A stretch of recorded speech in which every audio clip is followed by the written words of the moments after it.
Hello, malinaw po ba? Sis, malinaw. Yun, nambola pa si Sis Lane. Salamat. So, yun po. Maganda po yung topic natin ngayon at alam ko marami sa atin makaka-relate. So, recap lang po yung last natin topic ay about po dun sa truth, diba? Yung absolute truth about the gospel, about sa Panginoon, na ang pinagbatayan din natin nung natin pinag-aralan is yung sulat ni Apostol Pablo sa mga taga-Korinto.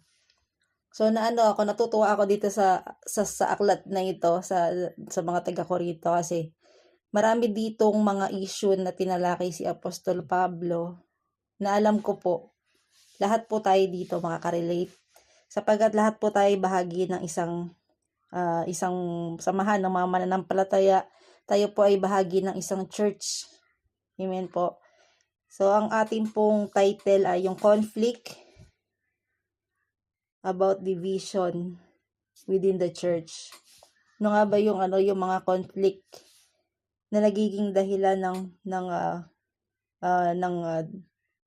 yung pagkakawatak-watak sa loob po ng isang simbahan, at isang example nga na ating pong pagbabatayan ay yung naganap dun po sa iglesia ng mga taga-Korinto.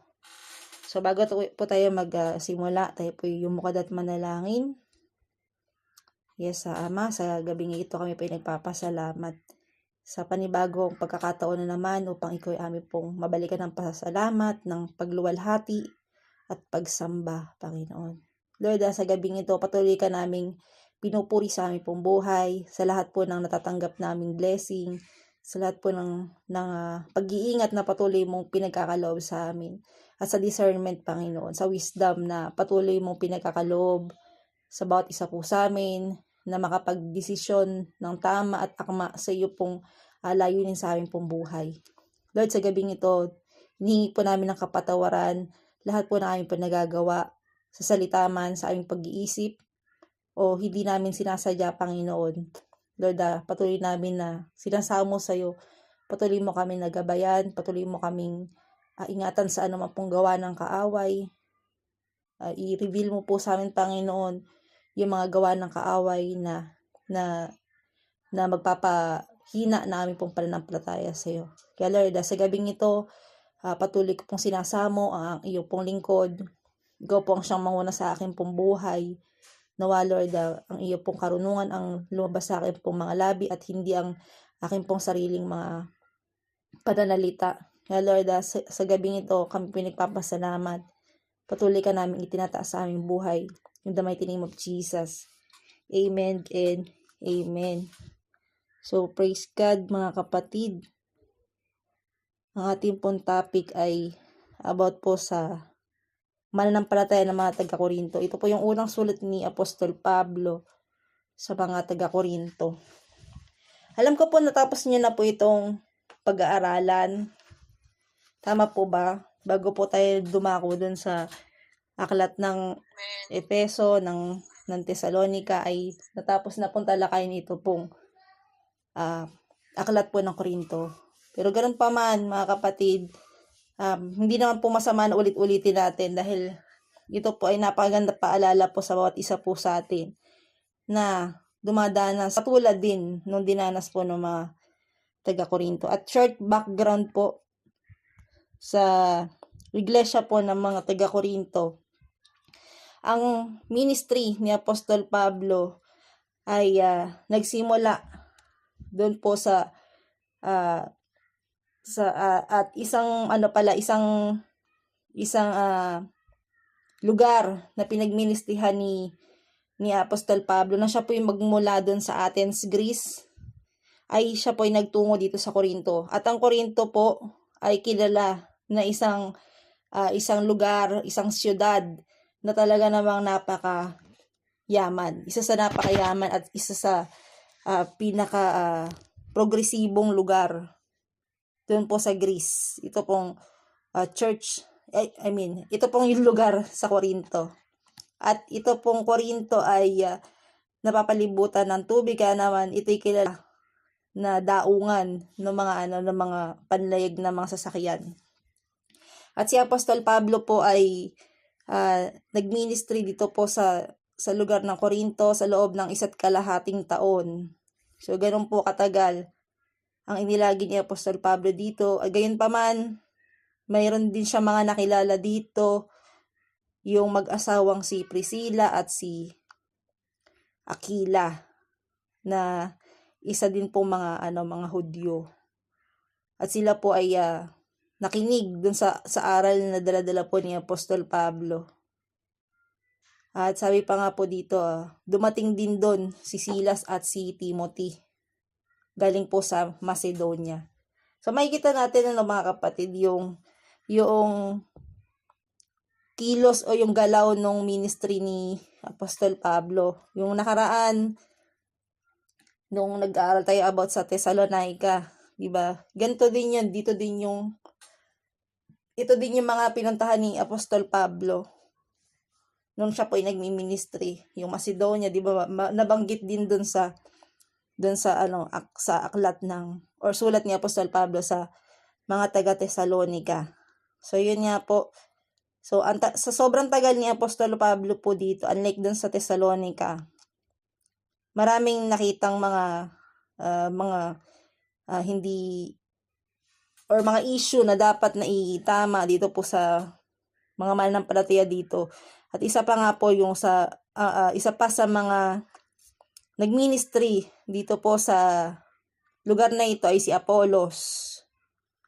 So, kung bakit binanggit dito po sa sulat ni Apostol Pablo yung mga pangalan ni Apollos, meron pa po ditong binanggit na pangalan, ay sapagkat kasama po ni Apostol Pablo na nagministry si Apollos. At dito nga po sa Gawa 18, makikita natin yung pong pagpapakilala dun sa Apollos bilang speaker o maging tagapagsalita. Sabi po dito sa Gawa 18:24, dumating sa Efeso ang isang Hudyong ang pangalan ay Apollos. Siya ay taga-Alejandria at siya ay mahusay magtalong. So yun po, si Apollos, katulad ni Apostol Pablo, ay isa po siyang matalino, scholar, Bible scholar po ito, si Apollos. At siya po ay taga-Alejandria daw po. At siya po ay mahusay na speaker. So yun, may background na po tayo sa konteksto po nito pong sulat ni Apostol Pablo. At ang paunang bati nga dito ni Apostol Pablo sa mga taga-Corinto ay kinagagalak niya yung pong mga kapatid niya dito. Sabi po dito,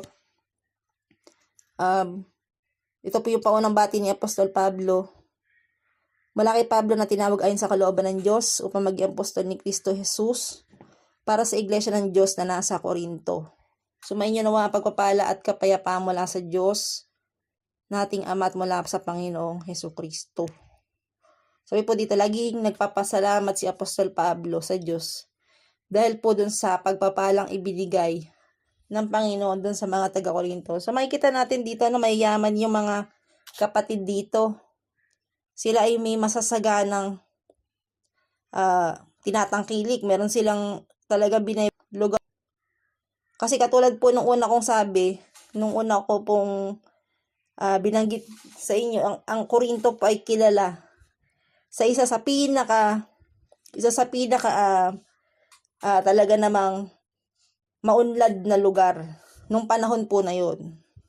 At nung panahon din po ng mga mananampalataya ng Panginoon dun sa yung mga kapatid doon po sa Corinto.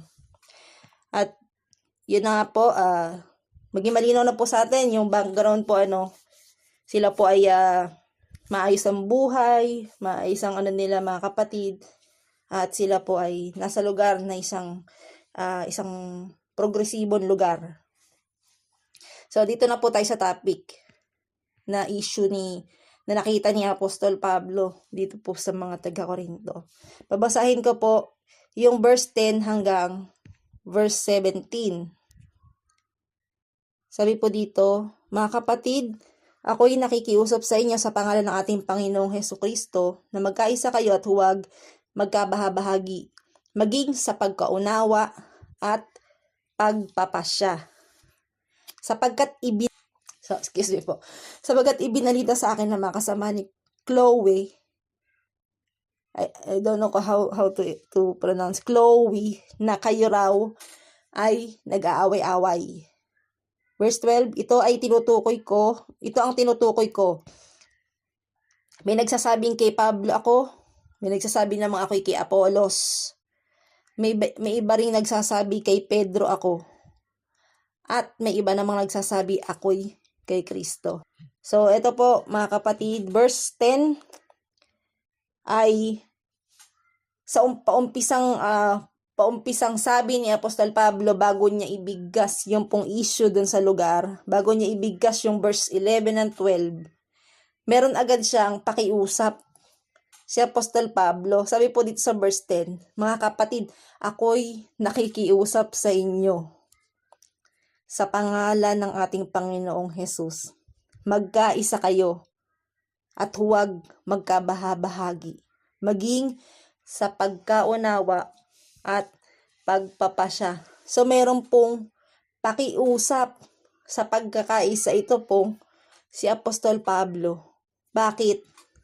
Dahil sila po ay tinawag, sila po ay binahagi na ng kaligtasan sa pamamagitan ng Panginoong Hesukristo. At yung nagiging problema dito sa verse 11 and 12 na tinukoy ni Apostol Pablo is yung fandom.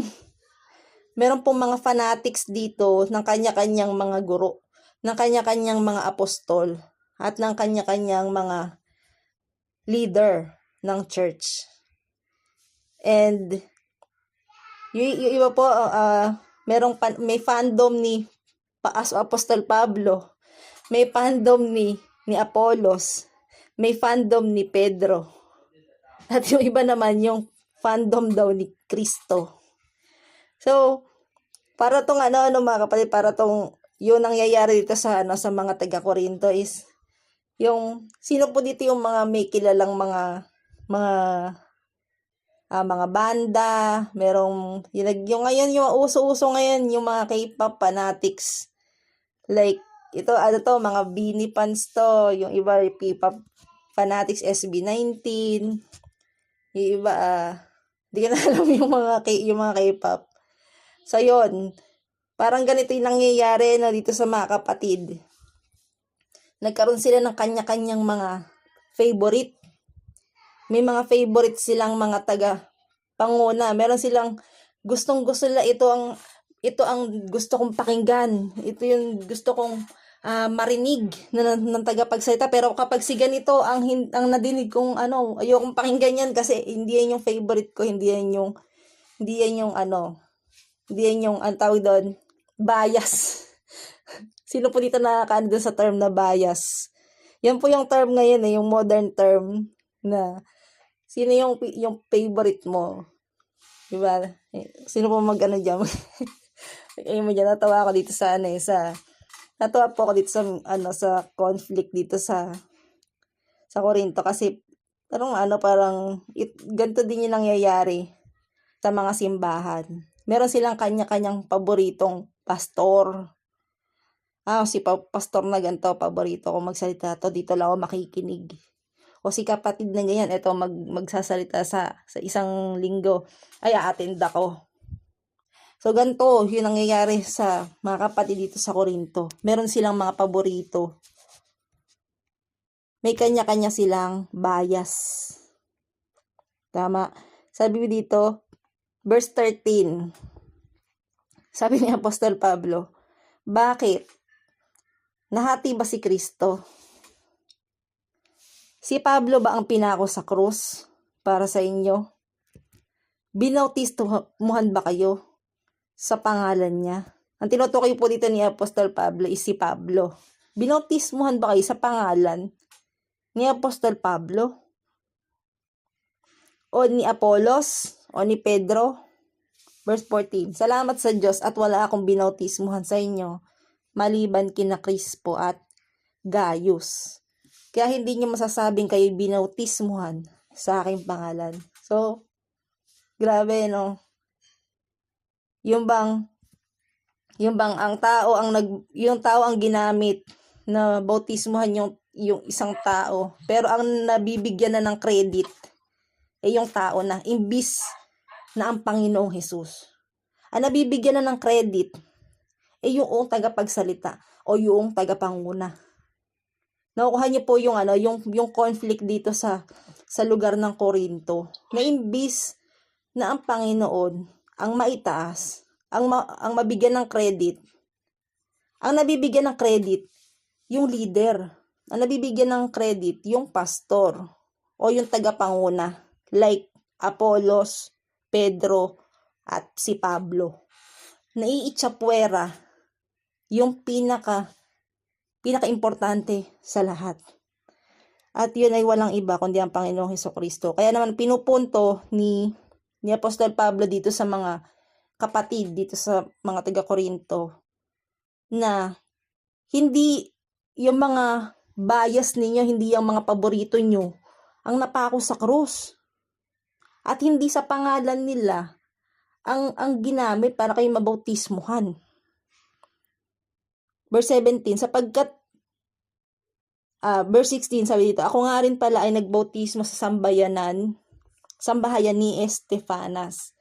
Maliban sa kanila, wala akong natatandaang binautismuhan ko, sapagkat isinugo ako ni Kristo hindi upang magbautismo, kundi upang mangaral ng magandang balita, at hindi sa pamamagitan ng mahusay na pagtatalumpati at karunungan ng tao, nang sa gayon ay hindi mawala ng kabuluhan ang pagkamatay ni Kristo sa krus.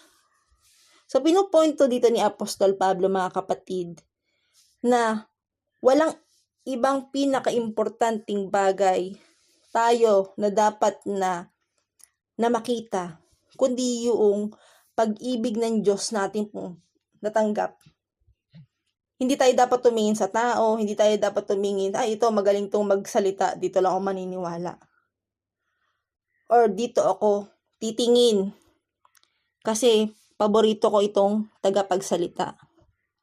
Hello, nawawala po ba ako? Kaya naman, ipinakita ni Apostol Pablo yung kahalagahan nung kanilang gospel na tinanggap. Sabi po dito sa verse 18, ang mensahe tungkol sa pagkamatay ni Kristo Jesus ay kahangalan para sa mga taong napapahamak. Ngunit ito'y kapangyarihan ng Diyos para sa ating mga naliligtas.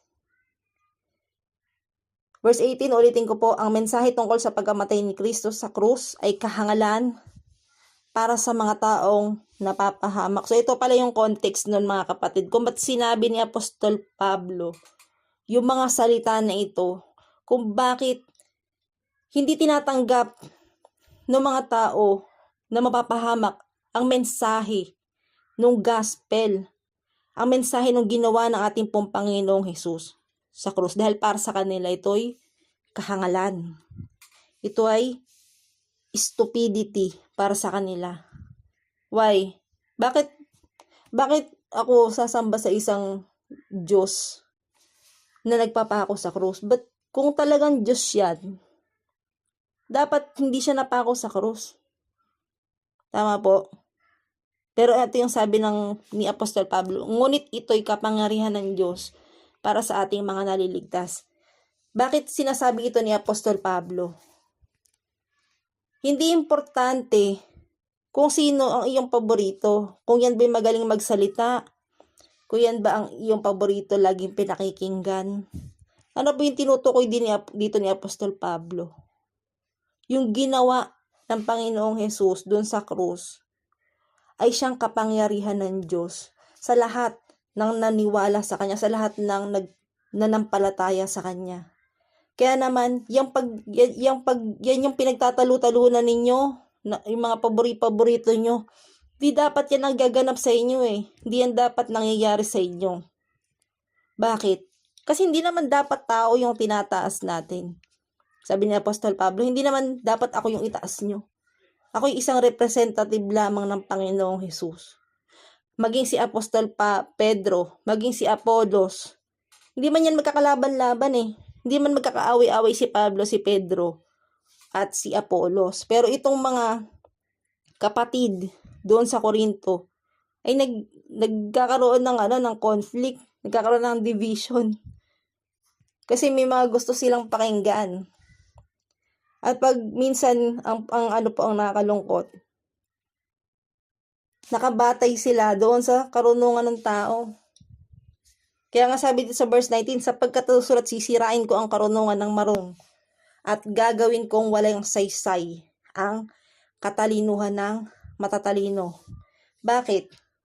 Alam niyo po, mga kapatid, kung minsan, yung reality, kung minsan kung ano yung narating mo sa buhay, ay nagagamit ng kaaway para magkaroon ka ng pride. Para magkaroon ka ng magkaroon ka ng pagmamalabis, or para ang tingin mo sa sarili mo ay ikaw ay higit sa iba. Ba't ko po nasabi yun? Sabi po ni Apostol Santiago sa Santiago 3:14-16. Ngunit kung ang naghahari sa inyong puso ay inggit at makasariling hangarin, huwag niyong ipagmalaki at huwag ninyong ikaila ang katotohanan. Ang ganyang karunungan ay hindi galing sa langit, kundi makalupa, makalaman at mula sa demonyo, sapagkat saan man nag-inggit at makasariling hangarin, naghahari din doon ang kaguluhan at lahat ng uri ng masasamang gawa. Kung bakit sinabi dito ni Apostol Pablo na sinabi ng Diyos, sisirain ko ang karunungan ng marurunong at gagawin kong walang saysay ang katalinuhan ng matatalino. Kasi hindi tayo dapat sa sarili natin na wisdom or sarili nating knowledge tayo magtiwala. Kung meron tayong dapat na pagtiwalaan, ay yung karunungan na nagbubuhat dun sa Diyos. Sa Diyos na talagang siyang tunay na marunong sa lahat. Kaya naman, sabi ni Isaiah, di ba? Sabi ng Diyos kay Isaiah, yung kaisipan ninyo, kaisipan ng tao ay hindi katulad ng kaisipan ng Diyos. Kung gaano kataas yung langit sa lupa, ganon kalayo yung agwat nung karunungan na mayroon ang Diyos. Kaya naman, isang paalala na huwag tayong tumingin sa husay o sa galing ng tao. Kung siya mahusay magtalumpati, siya mahusay magsalita, o siya talaga namang lubos ang katalinuhan na meron siya. Bagkus, tingnan natin sa buhay niya, ito ba ay nakaangkla doon sa karunungan nagbubuhat sa Diyos? Kasi kung hindi nakaangkla ang kanyang karunungan sa karunungan na nagbubuhat sa Diyos, ito po'y baliwalang karunungan.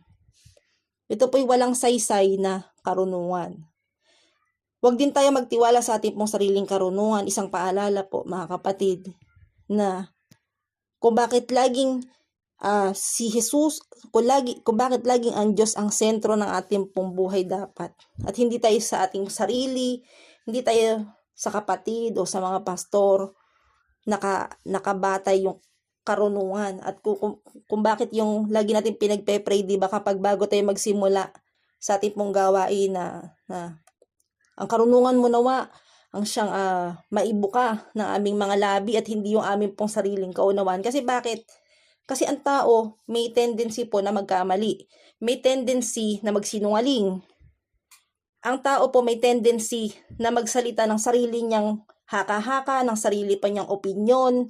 Pero kapag ang karunungan ay nagbubuhat po sa karunungan ng Diyos, isinasantabi mo ang iyong sariling mga nalalaman, isinasantabi mo yung sarili mong opinyon, isinasantabi mo yung sarili mong kaunawaan, at ibinibigay mo yung kapangyarihan na siyang gagamitin ng Diyos mula sa iyong bibig o mula sa iyong buhay na mai-deliver ito sa mga tagapakinig. Kaya naman sabi pa po ni Apostol Pablo, ano ngayon ang kabuluhan ng marurunong na mga tagapagturo ng kautusan? Ini-example ni Apostol Pablo, anong kabuluhan ng mga Pariseyo, ng mga iskriba. na nagtuturo ng kautusan. Dati nga siya Pariseo siya. Dati siya isang Pariseo, kasama pa siya doon sa Council of Sanhedrin. Pero nawalan ng kabuluhan yon nung nakilala ni Apostol Pablo ang tunay na Diyos sa pamamagitan ng ating Panginoong Hesus. At sa mga mahuhusay na debatista sa kapanahon ng ito, kahit makipagdebate ka pa, ang dami ngayon, di ba? Yung mga nakikipagdebate sila para ipakita nila na sila yung mahuhusay. At nakakalungkot na iba yung motibo na kanilang puso. Na imbis na makapaglapit sa Diyos yung kanyang usap, imbis na mailapit niya sa Diyos, ang kanyang main goal is maitaas yung kanyang sarili na makita ng ibang taon, ay ito, magaling tong makipagdebate. Talagang napakahusay nito sa salita ng Diyos. At ang natataas na, yung kanyang sarili. Bakit ko po alam, mga kapatid? Kasi po nanggaling na po ako dyan. At ito po yung reality. Kapag ikaw mahilig ka makapagdebate, ang realidad po, gusto mo lang maitaas ang iyong sarili. Gusto mo lang makita na magaling ka, na mahusay ka. Pero alam niyo po, sabi po dito ni Apostol Pablo, walang kabuluhan lahat ng yan. Walang kabuluhan yung karunungan mo sa kautusan. Walang kabuluhan yung husay mo makapagdebate. Bakit? Kasi kamangmangan lang yan sa harapan ng Diyos at yan isang basura lamang. Sabi po dito, pinapakita ng Diyos na ang karunungan sa sanlibutan ito ay pawang kahangalan lang. Sapagkat ayon sa karunungan ng Diyos, hindi niya pinahihintulutang siya'y makilala ng tao sa pamamagitan ng kanilang karunungan. Bakit? Paano ba natin nakilala ang Panginoon Diyos? Dahil ba nalaman natin yung 10 utos ng Diyos? Dahil lang ba inaral natin yung mula Genesis hanggang Revelation kaya natin nakilala ang tunay na Diyos? Sagot ko po dyan, mga kapatid, hindi eh. Hindi natin makikilala lang ang Diyos sa pamamagitan ng pagbabasa lang mula Genesis hanggang Revelation. Kung hindi ipapahintulot ng Diyos na magpakilala siya sa'yo, hindi mo siya makikilala.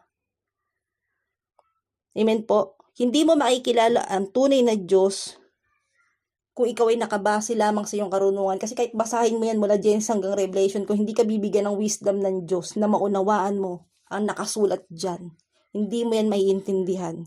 Kung hindi ka pagkakalooban ng Diyos, ng banal na Espiritu, na maunawaan ang nakasulat dyan, hindi mo yan mauunawaan.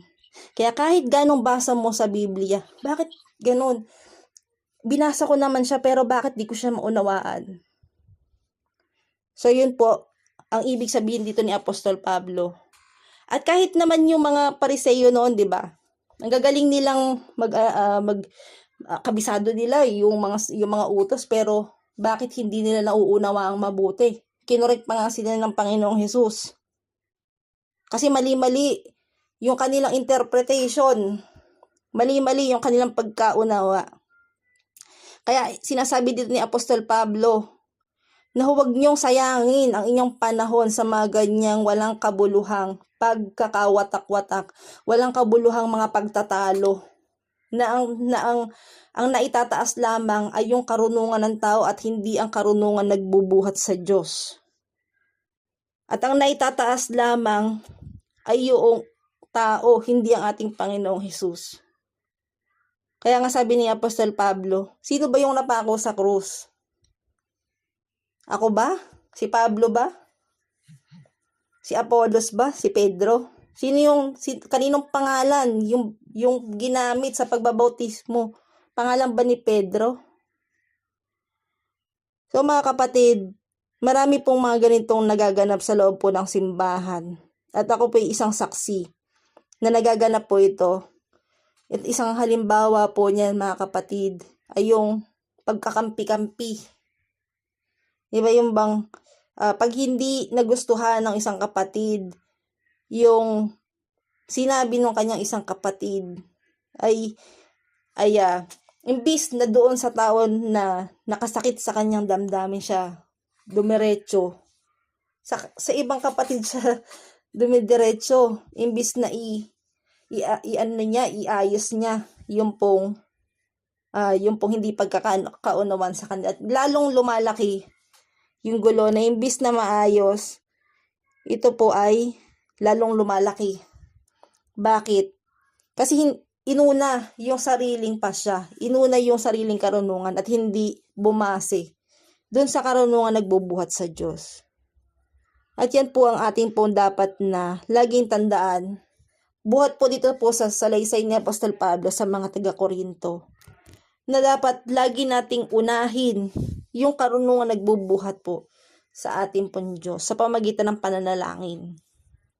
Sa pamamagitan ng kung paano natin kilalaan Diyos natin pong tinanggap sa ating pong buhay.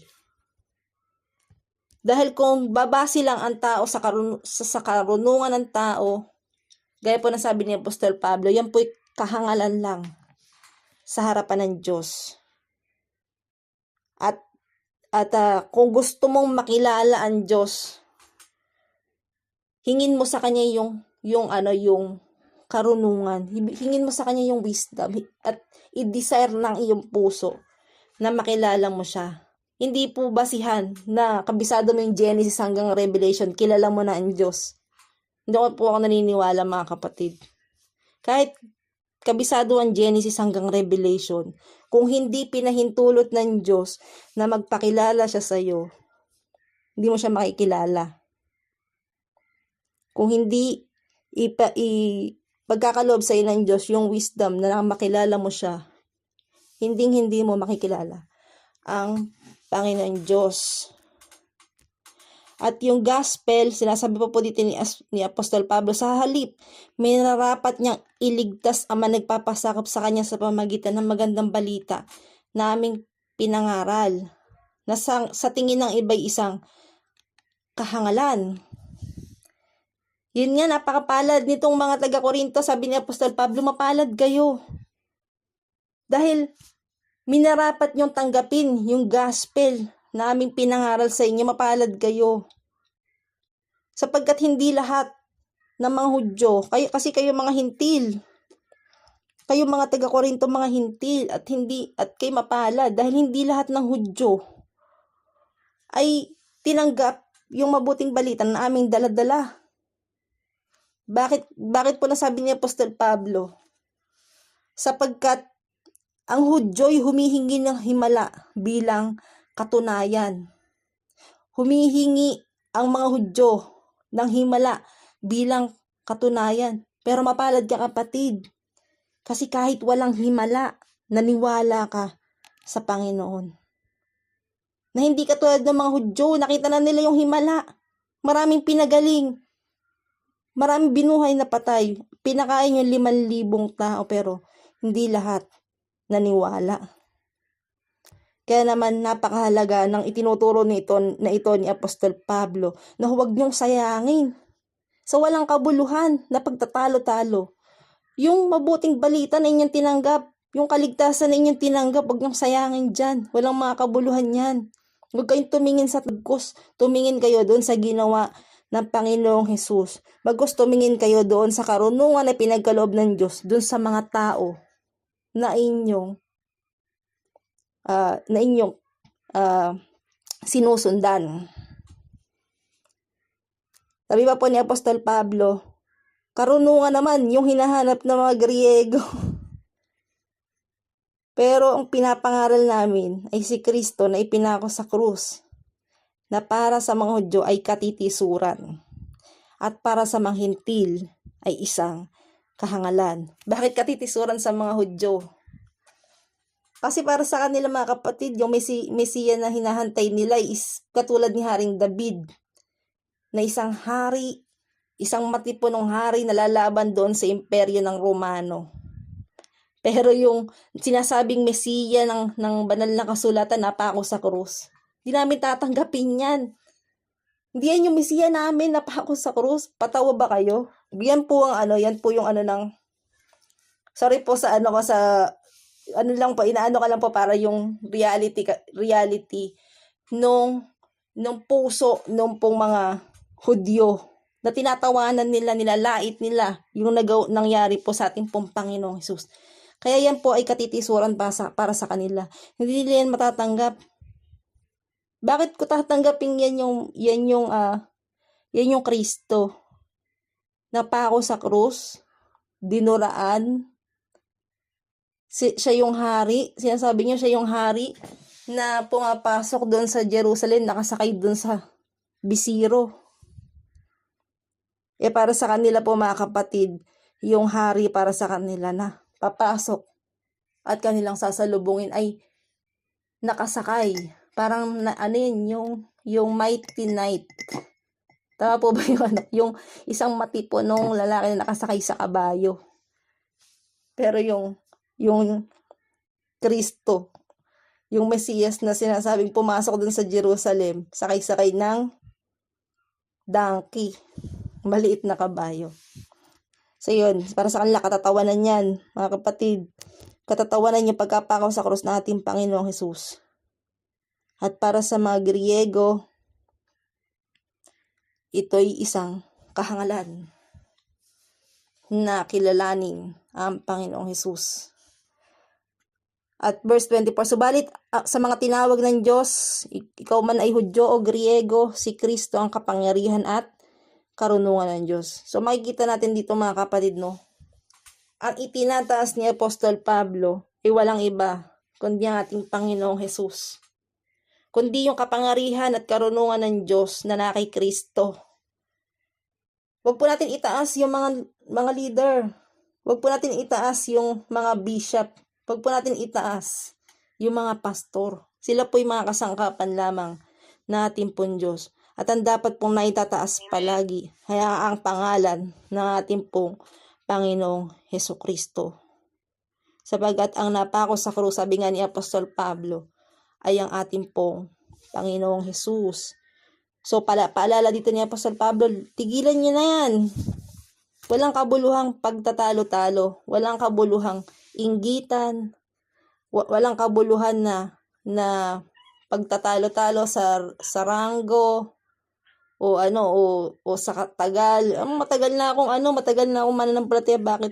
Bakit siya pa lang 2 buwan pa lang, bakit pinatayo na agad siya dun sa pulpit? Di ba? May mga ganyan po eh. May mga ganyan pong mga eksena sa loob po ng simbahan. At yung mga ganyan daw pong mga eksena, sabi nga ni Apostol Pablo, walang makakabuluhan yan. Hindi kayo tinawag para dyan. Hindi kayo naligtas para dyan. Parang pagtalo-talunan yung walang makakabuluhan na bagay. At hindi kayo tinawag para mainggit sa iyong kapatid. Amen? Sabi pa po dito, verse 25, sapagkat ang inaakala nilang kahangalan ng Diyos ay karunungang higit pa sa karunungan ng tao. At ang inaakala nilang kahinaan ng Diyos ay kalakasang higit pa sa kalakasan ng tao. Galing po dito nung sinabi ni Apostol Pablo, no? Yung inaakala nilang kahangalan ng Diyos. Hangal po ba yung Diyos? Nung pong inibig niya na mapako ang kanyang bugtong na anak para po maligtas ang tao. Maaring sa tao, maaring sa mga hindi naniniwala, ito po'y kahangalan. Amen? Kaya nga nung habang ipinapako sa krus si Jesus di ba may mga Pariseo din na nakumutya kay Jesus. Kung ikaw talaga kang anak ng Diyos, bakit di ka dyan bumaba? Yung isang criminal, di ba sabi, kung tunay kang anak ng Diyos, bakit hindi mo ligtas yung sarili mo? Bakit di mo kami iligtas dito? Pinagtatawanan po siya. Pero ano po yung sabi ng isa? Hindi mo alam kung ano yung sinasabi mo. Di ba? Wala siyang kasalanan. Pero inako niya yung kasalanan na hindi niya dapat tanggapin. Hindi niya deserve yan. Tayo deserve natin. Sabi po nung kriminal, deserve natin na tanggapin yung kaparusahan na ito. Pero siya hindi. Amen. Kaya naman, kung meron pong mga paano po may nag-e-echo? Pa-mute. Nag-e-echo. Hello?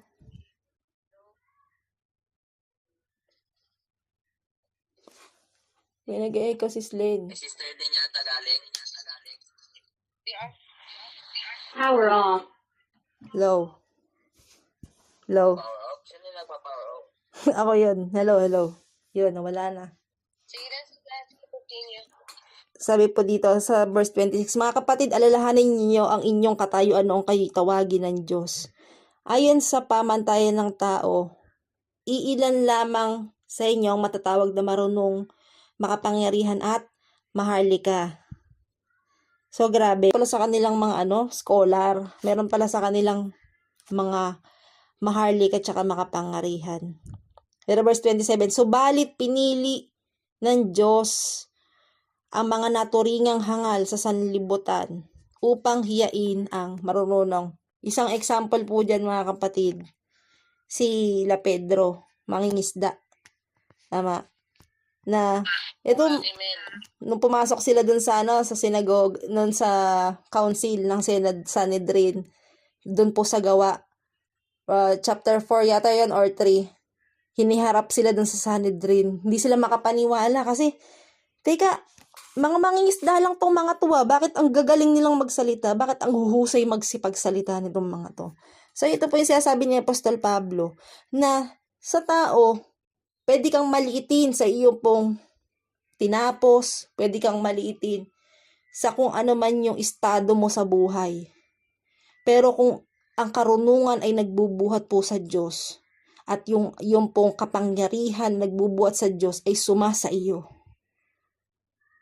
Nothing can stop you, kapatid. Walang pwedeng pumigil sa'yo. At magugulat sila kapag ikaw'y nagsalita ng may karunungan. Bakit? Kasi hindi mo karunungan yun. Hindi mo yung sariling karunungan at yun yung karunungan nagbubuhat po sa Diyos. Na kung bakit napakahalaga na hinihingi po natin yung wisdom na bubuhat po sa ating Panginoon Diyos. Kasi kung katulad po ng sabi ko kanina, pag sa sarili nating opinion tayo bumase, pag sa sarili nating haka tayo bumase at sa sarili natin tayong pananaw bumase, magkakamali po tayo. Papalpak po tayo. Pero pag yung karunungan ay nagbubuhat po sa Diyos, maging yung mga, kahit scientist pa yung kausap mo, kahit po mathematician pa yung kausap mo, kahit yan pa yung pinakakilalang, yung sino ba yung mga big time ngayon ng mga gumagawa ng mga yung mayayaman ngayon, gumawa ng mga computer. Kahit sila pa yung iharap sa iyo. Sila Bill Gates, sila yung ibang mga marurunong yung gumawa ng Apple. Diba? Steve Jobs pa yan. Si Zuckerberg. O si Mark Zuckerberg pa yung iharap sa iyo. Pag yung karunungan na nagbubuhat sa Panginoon Diyos, ang siyang ibinubuka ng iyong mga labi, sila po ay magugulat. Dahil ito po ay hindi galing sa karunungan ng tao. Ito po ay galing sa karunungan ng Diyos. Sabi pa po sa verse 28, pinili niya ang mga pangkaraniwang tao, mga hinahamak, at ang mga mahihinang sa sanlibutan ito upang ipawalang saysay ang mga kinikilala ng sanlibutan. Bakit ini-example ni Apostol Pablo to? Bakit ini-example ni Apostol Pablo na wag kayong malungkot kahit sabihin mo na ikaw ay simpleng mangingisda, kahit ikaw ay simpleng trabahante lang. Wag kang manghinaan ng loob. Kahit sabihin mo, kahit may kapatid ka sa simbahan na negosyante, na mayayaman, wag kang mainggit. Wag kang mainggit doon, kapatid. At i-focus mo lamang ang iyong paningin sa ating pong Panginoon. Sapagkat walang sino mang makapagmamalaki sa harap ng Diyos. Sabi nga ni Apostol Pablo, walang sino man ang makapagmamalaki sa harapan ng Diyos.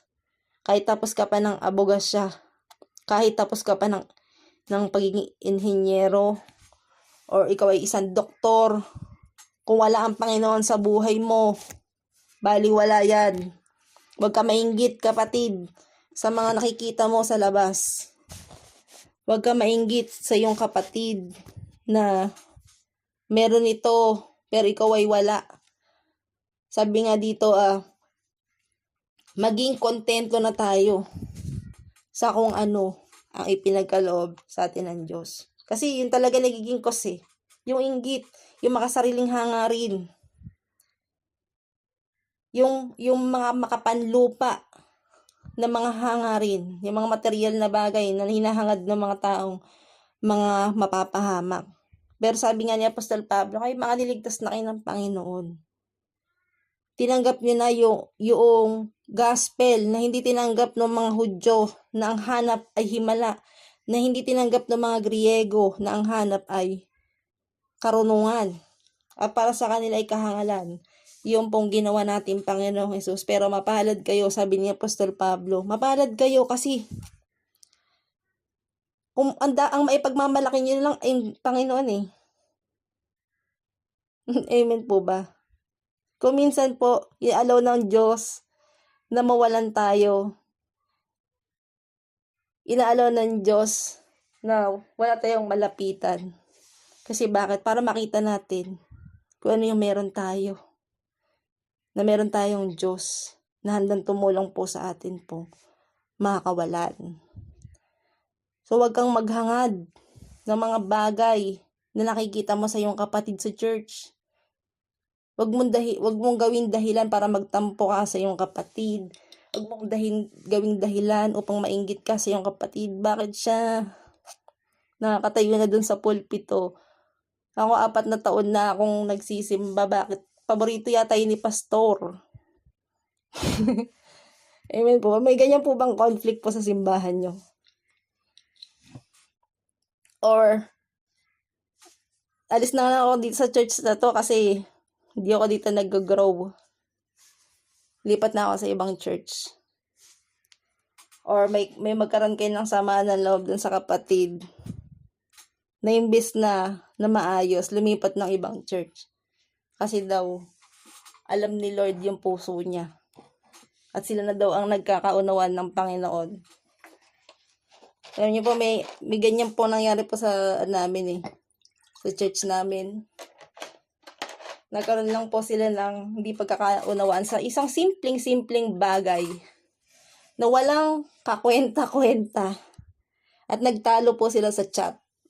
Walang kwenta-kwenta mga kapatid. Alam niyo po, 12 years na silang magkasama bilang magkapatid sa pananampalataya. Yung isa nagpakumbaba. Pero yung isa, di talaga niya matanggap yung mga salitang kanyang nakuha. Yung mga salitang ibinigas ng isa pong kapatid.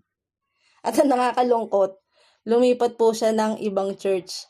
From Bulacan to Cubao. 2 hours and a half ang binabiyahe niya po tuwing linggo para po makadalo. Ayun lang po yung sa amin. Po 10 minutes lang po ando na. Pero dahil po dun sa naging walang kakwenta-kwentang pinagtalunan. Alam niyo po ba kung ano yung po yung pinagtalunan mga kapatid?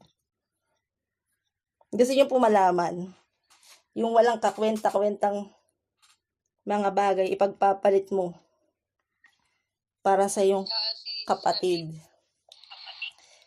Mag-anniversary po ka sa church noon.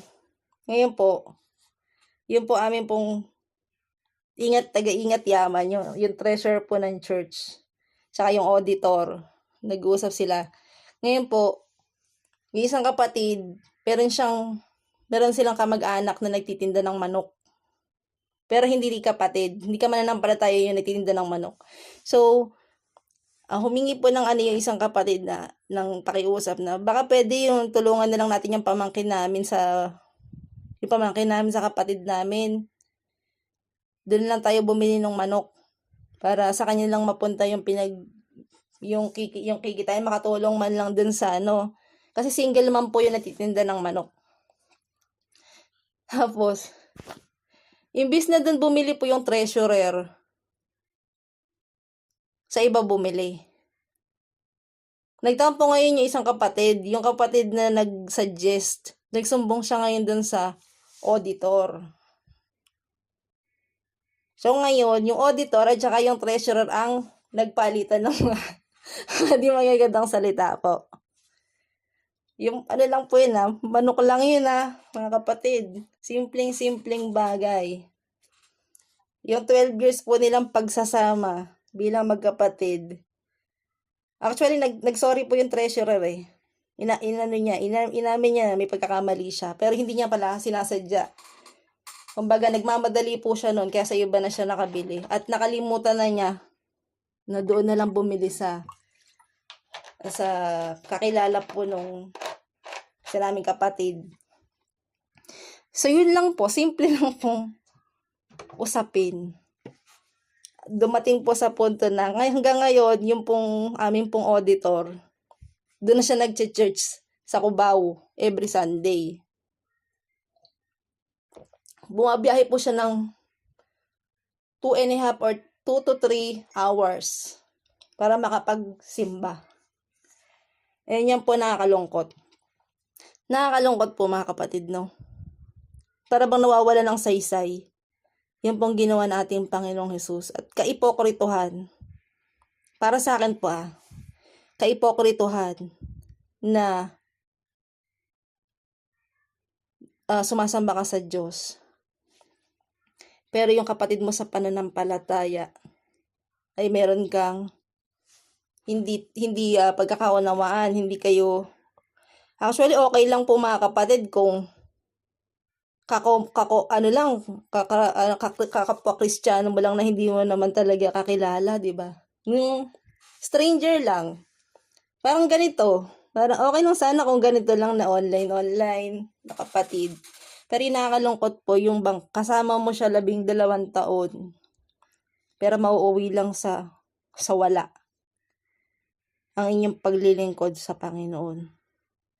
Na imbis na mamahayani yung pagkakaisa sa ating Panginoon, na yun naman talaga yung main point ng Panginoon, kaya tayo tinawag, yung magkaroon tayo ng unity, magkaroon tayo ng pagkakaisa. Kaya nga, kung mababasa natin yung unang sinabi ni Apostol Pablo, dito sa verse 10, sabi niya, nakikiusap ako sa inyo. Grabe. Grabe po yung ni Apostol Pablo. Yung hangarin ni Apostol Pablo na mapagkaisa yung mga magkakapatid at magkabahabahagi. Sabi nga po, di ba? Kayo na lang din nagkakagatan, baka kayo maubos. So, yun po talaga ang mangyayari mga kapatid. Hindi po tayo tinawag ng Panginoon upang magkabahabahagi. Tayo po tinawag ng Panginoon upang gamitin niya sa kanya pong ministry, sa kanya pong layunin. At nagiging walang kabuluhan, walang katuturan po. Yung lahat po ng ating pong natutunan, pananampalataya, walang katuturan. Kung sa simpleng mga bagay lamang na hindi mapagkasunduan at namamayani yung pong pagmamataas. Namamayani yung pride, namamayani yung inggit sa iyong kapatid. Sabi nga, huwag dapat yan yung maganap. Sabi nga ng Panginoong Hesus, tayo po ay magkakaiba-ibang bahagi, pero tayo po ay pinag-isa sa isang katawan. Sa katawan natin pong Panginoong Hesus, na siyang tumawag po sa atin. At siyang nagsakripisyo at nagbigay ng kanyang buhay para po tayo magkaroon ng kaligtasan. Huwag tayong bumase sa katayuan ng tao. Huwag tayong bumase sa karunungan ng tao. Huwag tayong bumase sa galing at husay ng tao. Bumase po tayo dun sa ginawa ng Panginoong Hesus sa ating pong buhay. Sabi nga po sa verse 30, sa kanya nagmula ang buhay, nataglay nyo dahil sa pakikipag-isa ninyo kay Kristo Jesus, na siyang ginawang karunungan natin. So kung may pagmamalaki po tayo dapat, yun po ay pagmalaki natin. Yung karunungan nagbubuhat po sa Diyos. At hindi yung karunungan na galing po sa atin, o galing kay kapatid, o galing sa sa mga kung sino man po yung ating pong sinusundan. Sa pamamagitan niya, tayo itinuring na matuwid. We are justified. Dahil sa ginawa ng ating pong Panginoon, tayo po'y pinawalang sala at pinaging matuwid sa pamamagitan ng ginawa ni Jesus, hindi dahil sa ating pong mga sariling kabutihan, hindi po sa sarili nating mahusay o sa mga galing. Napakalinaw po ng sinabi dito ni Apostol Pablo, sa pamamagitan niya tayo itinuring na matuwid, ginawang banal at iniligtas ng Diyos. Tanging kay Kristo lamang. Kaya nga tulad ng sulat, ang sino mang nais magmalaki, ang ginawa ng Panginoon, ang kanyang ipagmalaki. So yun nga po ang ating pong natutunan sa gabing ito, no. Wag natin gawing walang katuturan yung pong ating pong mga natutunan. Yung gospel na ating pong tinanggap dahil lang po sa mga simpleng pagmamataas. Dahil sa walang kwentang mga bagay na hindi naman dapat pagtalunan. Amen? And ako po mga kapatid, nakaka-relate po ako. Nito lang po, may nangyari dito niyan sa OPG. Walang kakwenta-kwentang hindi naman dapat pagtalunan. Pero dahil nga po, mas namamayani po sa ibang tao, yung pong sariling karunungan, yung sariling husay o sa estado na meron sila, ay ang tingin na nila sa kanilang ibang kapatid ay ganun na lang kaliit. At hindi dapat silang, ano yung tawag ito? Hindi sila dapat na nakantiin. Amen. So yun po, pagpapasuggest mo natin yung mga bagay na yun at tayo naman po ay hindi tayo tinuturuan ng Panginoon na magmataas. Kung hanggang sa maaari nga tayo na magpakumbaba, kahit alam nating tayo yung tama, kahit alam nating wala tayong mali, walang mawawala sa atin kung magpapakumbaba po tayo mga kapatid. Para lang po sa ikaayos ng lahat ng bagay. O para lang po sa ikaayos ng samahan. Tulad po ng paalala ni Apostol Pablo, wala tayong dapat na ipagmalaki, kundi yung ginawa lamang po ng ating pong Panginoon. So yun po, ako po yung magtatapos na sa ating pong pag-aaral. Ang punto po dito sa ating pong usapin, wag po natin gawing dahilan yung mga simpleng bagay para magkawatak-watak po ang ating pong mga kapatid. So gamitin po nating isang halimbawa ito pong paalala ni Apostol Pablo na lagi nating i-focus yung ating pong mga mata, yung ating paningin sa ginawa nating Panginoong Jesus. Kasi kung sa tao tayo magpo-focus mga kapatid, maaari po tayong matisod. Maaari po tayong ma-disappoint. Pero kung ang ating pong paningin ay nakapokus lamang po sa ginawa nating Panginoong Jesus, hindi magaganap po sa atin yung pagkakabahagi. Amen? Tayo po pinag-isa sa pamamagitan ng ating Panginoong Jesus. Kaya naman tayo po mamuhay ng may pag-ibig, pag-uunawaan at kapakumbabaan sa ating pong puso. Lalo na po sa ating mga kapatid, sa ating pong pananampalataya. Tayo po manalangin. Yes, Ama, sa gabing ito kami nagpapasalamat sa isa na namang paalala sa bawat isa po sa amin na tanging sa iyo lamang po nagmumula ang lahat-lahat namin pong tinatangkilik, ang lahat-lahat, Panginoon, namin pong nakakamtan, Panginoon. Ang karunungan, ang pagkakilala sa iyo, Panginoon, ay tanging sa iyong pagkakaloob lamang, Panginoon. Sa iyo lamang nagmumula, Lord, yung dahilan kung bakit ka namin nakilala, kung bakit naunawaan namin ang iyong mga salita.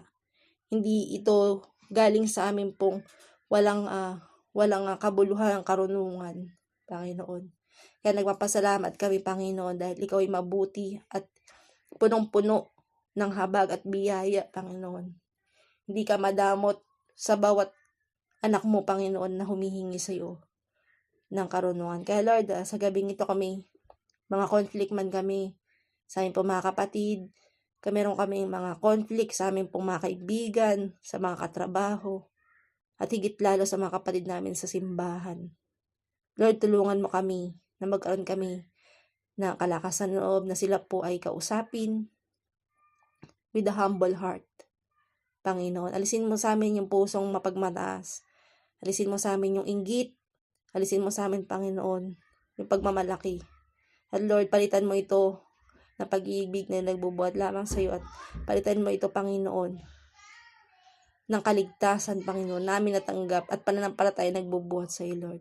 Kaya Lord, sa gabing ito, patuloy kaming nagpapasalamat sa mga mensahe na aming natanggap sa pamamagitan ng aming Apostol Pablo, Panginoon. Patuloy mong pagpalain ang bawat isang kapatid na nakarinig at nawala at maisabuhay namin ito sa aming pong paglakad bilang iyong mga mananampalataya. At Panginoon, salamat. Ikaw na po, Panginoon, ang siyang manguna doon sa mga mag-i-insight. At salamat, Lord, sa buhay na aming pong MC na si Sislen, Panginoon. Patuloy mo siyang pagpalain.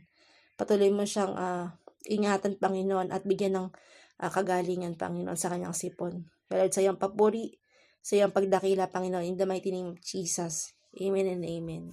Glory to God po, mga kapatid.